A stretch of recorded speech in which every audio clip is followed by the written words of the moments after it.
Hi everybody, if you don't know me already, my name is Kaylee. I'm a gut health nutrition coach and I help people to overcome their chronic gut and digestive issues using the principles of ancestral nutrition as well as some other holistic health principles.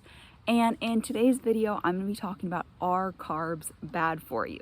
So a lot of people think that carbs are bad for you nowadays.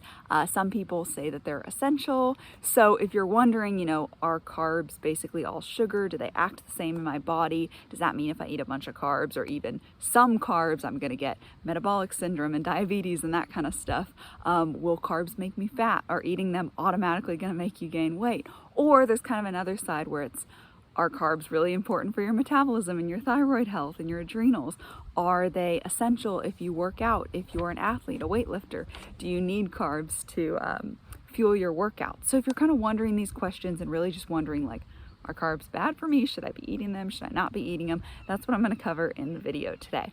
But before I get too far into the video, if you guys don't know already, I do have a free training video where I talk about how to heal your gut by getting your digestive system to work like an efficient machine. So that means when you eat your food, you break it down well, you absorb the nutrients, and you have regular effortless daily bowel movements, and you don't have any of those symptoms when you're digesting food. You don't bloat, you don't produce gas, you don't have acid reflux, none of that kind of stuff. So if you want to learn how to get your digestive system to function optimally, not have those gut issues anymore, really heal them at the root, that's what that training teaches you. So it's a little more in depth than my YouTube videos and a little bit longer.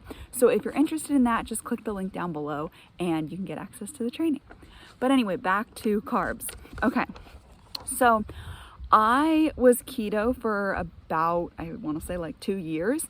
And when I started was kind of when I got into the ancestral nutrition kind of thing. So I was learning, that our ancestors ate a lot of nose to tail animal foods, some seasonal fruits and veggies, things kind of around, and some of them prepared grains, but that wasn't as common of a food.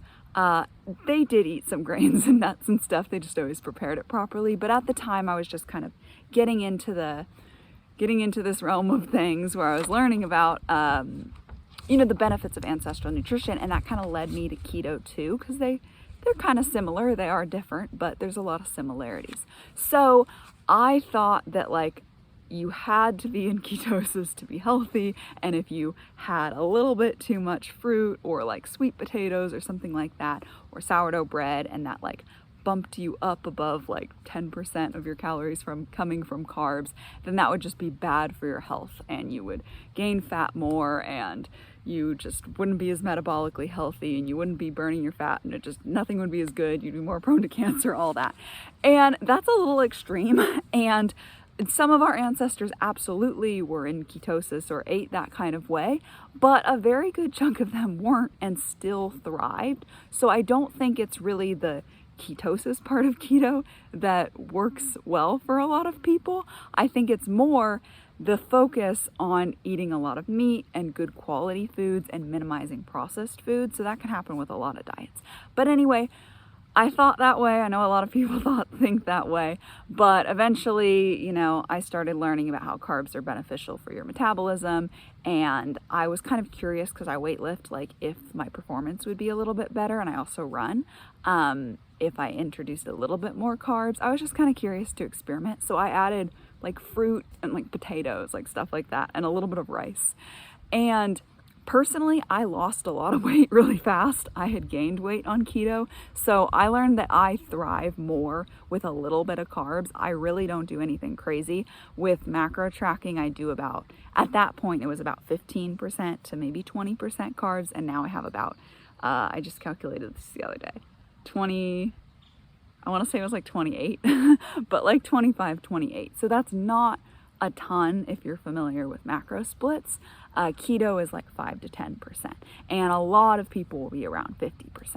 So anyway, I never went crazy with the carbs, but just introduced some ones that were more nutritious, like fruits have some nutrients in them that aren't as common in animal foods, so it balances it out really well. And I just got interested in, well, what if I prepare it properly? What if I make sourdough bread? Things like that. And I have really thrived on it. I just noticed that my metabolism, sorry, there's a lot of flies out today. That's why I keep waving my hands around.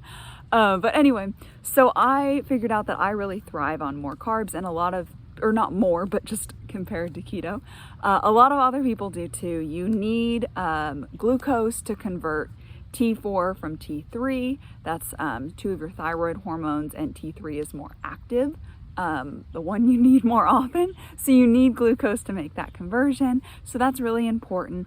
Also, your body tends to calm down a little bit more when you have a little more carbs as opposed to being in ketosis. So people that are a little more prone to stress in their lives often do better with a little bit of carbs in their diet, or a moderate amount. Yeah, so I just noticed that in myself. I felt better. I feel like happy that I can include more foods, and I feel a little less like controlling and fear oriented around food. I realized, like, what is the why am I avoiding fruit? Like, that doesn't really make a lot of sense to me. That seems totally fine. Or like potatoes or squashes or pumpkin. Like, I think those foods are totally fine. So let's see, what else do I want to say here? Oh, so there is going to be kind of a middle ground. So I talked about, actually, I don't know if I talked about this yet, with the carbs. Let me get into this. Okay, so to answer the question overall of are carbs bad for you, it really depends on the source of it, the quality of it, the preparation, what you're eating it with. So there's a little bit of context that has to go into this. So if you're eating the foods I was talking about, fresh fruits and potatoes and things like that, and you can even have a little bit of grains and nuts and stuff as long as you're properly preparing them, that's going to be fine. But if you're eating really processed foods like Ritz crackers or pretzels or really sugary things, or lots of very refined sugar, or anything kind of like that, that is going to be the carbs you don't want. That's kind of what gives them a bad name. But the same thing is true with fat and protein. There are good sources and bad sources of every macronutrient. For protein, you know, you want good quality nose to tail meats, eggs, dairy, things like that, fish. You don't want the protein bars and the protein powders and the protein cookies and that kind of stuff. For fat, you want good quality butter or lard, or, you know, eggs and cheese and avocados and things like that, but you don't want the seed oils. So it's the same thing with carbs. You want the good potatoes and squashes and root veggies and those fruits, but you don't want those processed, junky, sugary foods that are all refined and not even close to how they would be in nature.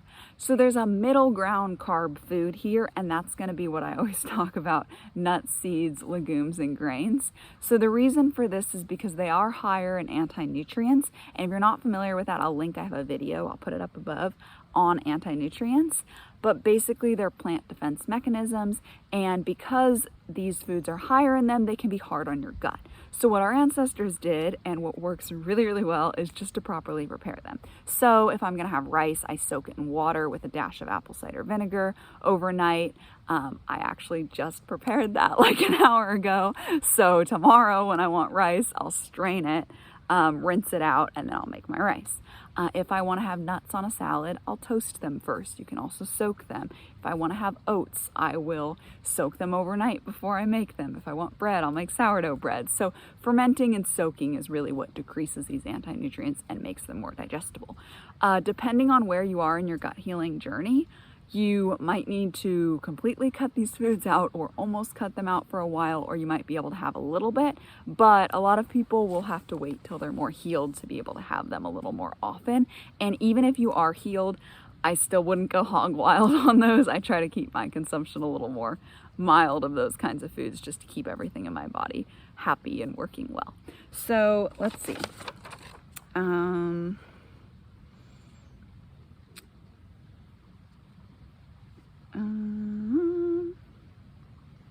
Oh, okay. So the other thing I want to mention here, so I talked about the quality and the source of the carbs, but it also matters how you're consuming it. So if you just go and consume like naked carbs, they'll be called a lot of the time. So this could be like just an apple or apple juice or a piece of bread, something like that, then that can cause your blood sugar to spike, and you can get those blood sugar spikes and crashes where you get a lot of energy, that kind of sugar high, and then you crash. or you get really, really hangry because you weren't really satisfied from your little snack and now you want more food and you need it now. So when you get those kinds of things, that's going to be from having carbs by themselves. So you don't want to do that. Instead, you want to pair your carbs with fat and protein. That will decrease the blood sugar spike. It'll slow that down. And then also it'll make you satiated from your meals so you don't get super hungry later. So if you're wondering that is carbs the same as sugar sort of thing, no, they're different. Even sugar, there can be healthier sugars to have a tiny bit in moderation. If you are making homemade ice cream and you want a little bit of sugar in that and you get a really good one like the raw turbinado sugar and you just put a little bit in there and then you're having it with the ice cream, well, the cream is going to have some protein and fat in there to balance it out and actually make it not cause this huge, massive spike. So yeah, so basically you want to make sure you're having your carbs with the fat and protein, and then it won't act like sugar in your body. If you were to just drink a glass of juice on its own, that would act pretty similar to sugar in your body. But the thing is, juice in and of itself isn't bad if you have it with something else. Like I just had a little bit of pineapple juice with my lunch before this, but I also had bone broth and I had steak and I had a caprese salad and I had liver pate. So it's a more balanced meal and I didn't get that big spike from it. So carbs are not the same as sugar. They all do break down to glucose in your body, but the speed at which that happens is very different. And if you have a little more like fiber, that also slows it down. So if you have an apple compared to apple juice, you will get a slower spike with just an apple. But again, the apple juice is fine if you're gonna have it with steak or some kind of protein. So, okay, let's see. Okay, so I want to talk about the will carbs make you fat. So I think I already said when I was keto, I gained weight. Actually, I gained about like 20 pounds actually when I went keto. So that did not work as a weight loss thing for me. But the thing is, when I introduced carbs, I dropped like 15 pounds in 4 months. So my metabolism actually gets ramped up more by having a little bit of carbs in it. And I think it also just kind of helps me be a little bit less stressed. So carbs won't make you fat, but if you don't have enough protein, that is definitely something that can lead to excess body weight. So another time, anytime I've cut macronutrient down too low, it has not worked well. So when I was vegan, vegetarian, my protein was super low. And when I started lifting weights, I was really hungry. Like that really boosted my appetite. And I just wasn't getting the protein in to really like satiate me and like build my muscles and make repairs in my body after training. So I would just get so hungry and I'd want more and more food. And my body was probably just hoping that I would give it protein. So, yeah, so during that time, I was not satiated from my meals and I'd get really hungry to eat more later. And then I'd end up overeating. So for that, it wasn't carbs that was making me fat because I was eating a lot of carbs. It was I was having so much carbs and fat with hardly any protein. So that was what kind of led to too much weight gain there. And that, yeah, I don't remember exactly how much I gained, but I just was, you know, when you're holding on to like that 5 or 10 extra pounds that you're like, I'd really like that to go. I was kind of there. So anyway, once I included protein, more protein, included meat in my diet again, that dropped off and that was really easy. And then, yeah, like I mentioned, then when I went keto later, I gained weight, and when I added carbs back, I didn't. So I personally do not think carbs make you fat by themselves. That just does not make any sense. So what I found more likely is when people go super crazy on the carbs and the fat and they don't have enough protein to really satiate them. That's when you can not get satiated from your meals, overeat, have more cravings, and then you're eating too much and then you gain weight. So that's what I found happens more often. Let's see. Okay, so I mentioned earlier the question that comes up a lot of are carbs necessary for athletes? So I don't think they're 100% 100% necessary, but I do think they can be helpful for sure. So I won't go too in depth in here, but when you're training, first you use creatine as a source, and then you use glucose as a source in anaerobic respiration, which is glycolysis and Krebs cycle and that kind of thing, or it's just glycolysis, I think. Then you go into aerobic respiration, which is using fat or carbs for fuel. So there is this period of time where you are using glucose, and that's going to be, if you're weightlifting, like reps like 3 to 6 or something like that of a set, where you're just using creatine for 1 or 2, or like the first 10 seconds of a sprint, and then you transition into using the sugar, and then you can use kind of fat or carbs. So if you are strictly keto, then you can use some of the protein you eat to, well, if you are, this is what will happen. Some of the protein you eat will be converted into glucose and stored as glycogen. So you can still use that. But I just find, I don't know, I find it's not the most massive difference. You can always experiment for yourself, but I do think I do a little bit better athletically with a little bit of carbs. Again, that's my personal experience. Yeah, so you can always try and see what works best for you.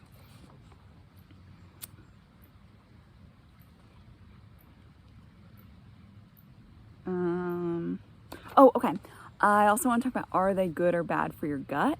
I guess I kind of already talked about this, but basically depends on the source again. So if you are eating fruits and, you know, root veggies and things like that, that is totally fine for your gut, but you just don't want to go overboard with those high anti-nutrient ones or any kind of processed foods.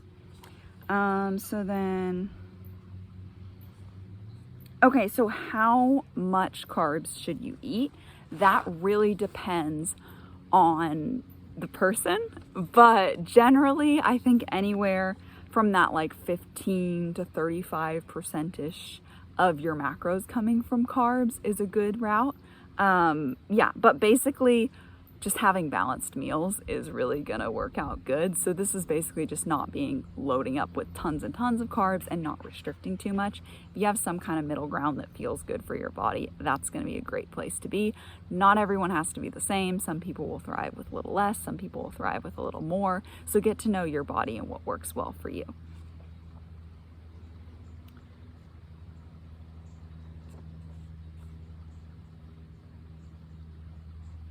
Yeah, I guess that kind of wraps up what I wanted to talk about. So hopefully I didn't get too distracted from all the flies while filming this. But anyway, hopefully that was really helpful and you have a little bit more of a clear sense on if carbs are good for you or not. Yeah, thank you for watching. Again, I have that free training if you want to check it out on how to heal your gut by getting your digestive system to work like an efficient machine. In that video, I go over the 5 keys for a successful gut healing routine. I go over the importance of a personalized, sustainable, and nourishing diet and how to create that. I go over how to have full relieving bowel movements effortlessly and daily. And I also go over the most common mistakes people make when trying to heal their gut so that you can avoid them and heal much quicker. So yeah, if you're looking to heal your gut and you want just a little bit more structured of a roadmap to get started with, definitely check out that training. It's really, really helpful, and I'll leave the link down below. And yeah, thank you for watching. I hope you enjoyed the video. If you did, you know, give it a like, comment, let me know what you want to see more of. You could share it with a friend. Anything like that helps me out, and I appreciate it a lot. Bye.